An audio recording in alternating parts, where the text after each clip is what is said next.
একটা কালো পট্টি বেঁধে দেওয়া হবে। সেই কালো পেটিটার নাম হচ্ছে লক্ষ্মী ভান্ডার। লক্ষ্মী ভান্ডারের নামে আজকে আমার মা বোনরা খুব খুশি যে মমতা লক্ষ্মী ভান্ডার দিচ্ছে। কেন? আমার মা বোনরা, আমাদের গ্রামে এখনো ফেরিওয়ালা আছে, জানেন তো? ফেরিওয়ালা সাইকেলে করে ফেরি নিয়ে যায়, তার মধ্যে কানের দুল, নাকের দুল সবই থাকে। আমার মা বোনরা ভাবে এই যে মমতার টাকা দিয়ে আমি কানের ফুল, নাকের ফুল কিনতে পারবো, তাই মমতা ভালো। কিন্তু কানের ফুল, নাকের ফুল হয়তো আপনি কিনতে পারছেন, কিন্তু এই কানের ফুল, নাকের ফুল কিনতে গিয়ে আপনি এটা ভুলে যাচ্ছেন যে আপনি বাচ্চার ভবিষ্যৎ, আপনার আগামী দিনে কি বাঁচাতে পারবেন না।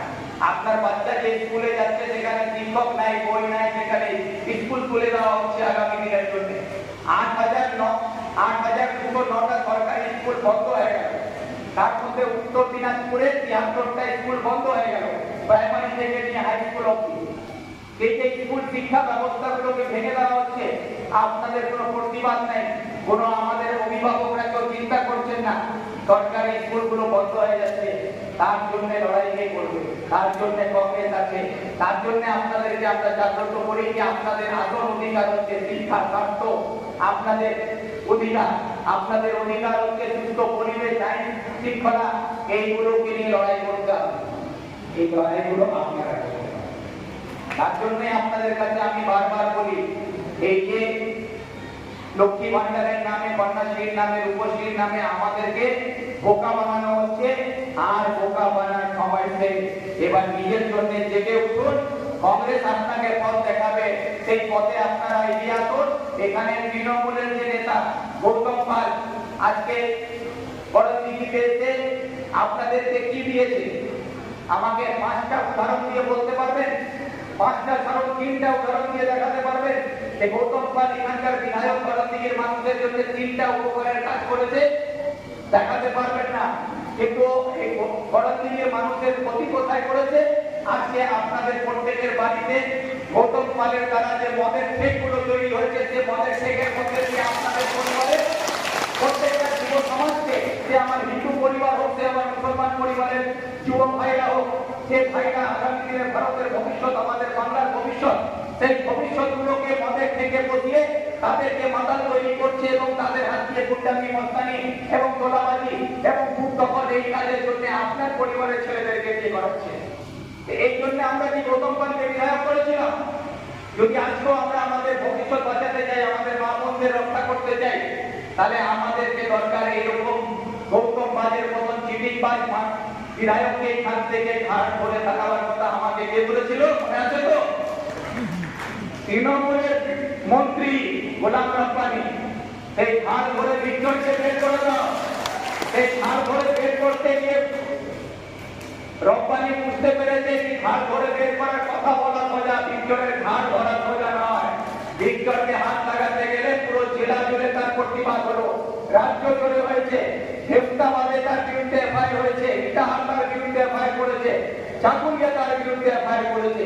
এই এফআইআর করার পরে এরা পাগলা হয়ে গেছে। এখন পুলিশকে দিয়ে আমাদের উপরে মিথ্যা মামলা দিয়ে 71 জনকে আসামি করেছে। তার মধ্যে আমিও আসামি আছি, আমার এখানে বসে আছে নেজাম, সেও আসামি আছে। পুলিশকে দিয়ে আমাদেরকে জেলে ভর্তি করতে চাইছে। আজকে এই মঞ্চ থেকে মিডিয়া ভাইদের সামনে আমি বলতে চাই, 71 জনের জায়গায় যদি 1071 জনকে আসামি করেও কিন্তু কংগ্রেসের কণ্ঠ রোধ করা যাবে না, যাবে না। গোলাম রব্বানি যে কথা বলেছিলেন, ভিক্টরকে গল্প করে ঢুকলে, করমদিঘিতে ঢুকলে, ইসলামপুরে ঢুকলে ঘাট ধরে বের করে দিতে হবে। আপনাদের কাছে আমি বলছি, এরকম গৌতম পালের মতন চিটিংবাজ লোক যে এখানে জনগণকে বোকা বানিয়ে আমাদের যুব সমাজের ভবিষ্যৎ নষ্ট করছে, এরকম তৃণমূলের বিধায়করা যেখানে যেখানে আছে তাদেরকে চিহ্নিত করে তাদেরকে বের করতে হবে। তা আমাদের এলাকা থেকে তাদেরকে সরাতে হবে, তার জন্য তৈরি হতে হবে। আর দুর্ভাগ্য, এই গৌতম পাল তো চিটিংবাজ ছিলই, চিটিংবাজ থাকতে থাকতে তার স্ত্রীকেও চিটিংবাজ বানিয়ে দিল। একবার ওবিসি হয়ে দাঁড়াচ্ছে, একবার শিডিউল কাস্ট হয়ে দাঁড়াচ্ছে, সেই নিয়ে চলছে। এখন স্বামীও চিটিংবাজ, তার ছত্র ছায়া স্ত্রীও চিটিংবাজ হয়ে গেছে। এখন এই চিটিংবাজ আমাদের জেলা সভাধিপতি হয়ে বসে আছে।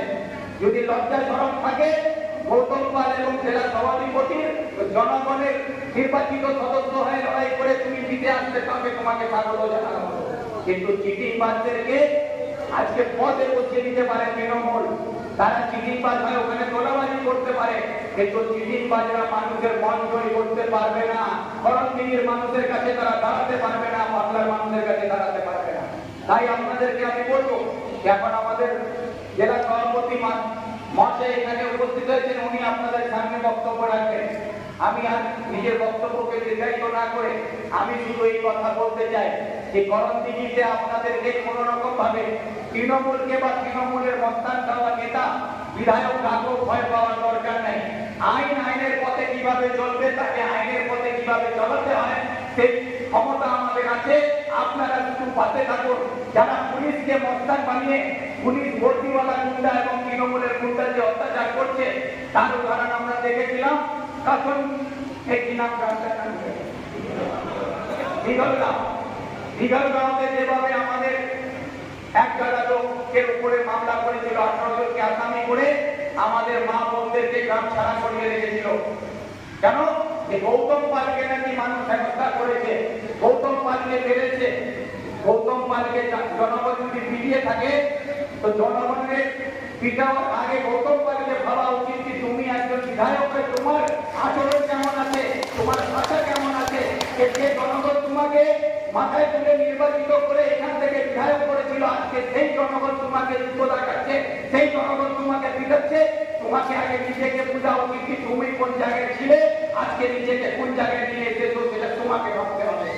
এই জন্য কাশনগাঁওতে যখন আমরা আমাদের নেতাদেরকে সঙ্গে নিয়ে যাই, আমাদের নেতারা যখন ওখানে আমাকে নিয়ে যায়, তখন আমি দেখি যে আমাদের মা বোনরা অবস্থায় সবাই বাড়ি ছাড়া, গ্রাম ছাড়া, তাদেরকে নিয়ে তখন আমরা নেতারা পুলিশের কাছে গিয়ে বলে এসেছিলাম যে ওখানে কোনো রেড করতে যাবে না। যে 18 জন আসামি আছে, শুধু 18 জনের পিছনে পুলিশ যদি যায় আপনি বলুন আমরা 18 জনকে হাজির করবো, তারপরে যদি পুলিশ যায়, কিন্তু পুলিশ তো আমরা ছাড়বো না। আজ অব্দি পুলিশ যাওয়ার সাহস পায়নি, ওখানে পুলিশ যায়নি। এই জন্য এটা আপনারা ভাববেন ভিক্টর এসে করে যাচ্ছে, ভিক্টর এসে কিছু করে যায় না। ভিক্টর আসলে পুলিশ প্রশাসন এই জন্য ভয় পায়। ভিক্টর আসলে ভিক্টরের পিছনে হাজারে হাজারে মা বোনরা চলে আসবে, ভিক্টর আসলে তার যুব ভাইরা চলে আসবে, ভিক্টর আসলে আপনারা সবাই এগিয়ে আসবে। সেই আপনাদেরকে দেখে ভয় পায়। সেই জন্য নেতার ক্ষমতা তখনই যখন নেতার সঙ্গে জনগণ থাকে। জনগণই হচ্ছে আসল ক্ষমতা, জনগণই হচ্ছে আসল শক্তি। এটা বুঝার চেষ্টা করবেন যে আপনাদের মধ্যে শক্তিটা লুকিয়ে আছে, আপনাদের মধ্যে ক্ষমতা আছে। সেই ক্ষমতাটাকে আপনাদেরকে ব্যবহার করতে হবে আগামী 26 তারিখে 26-এ সঠিক জায়গায় সঠিক নেতৃত্বকে সামনে রেখে। এই বলে আপনাদের সকলকে ধন্যবাদ জানিয়ে আমার বক্তব্য শেষ করলাম। সবাইকে ধন্যবাদ। জয় হিন্দ, বন্দে মাতরম।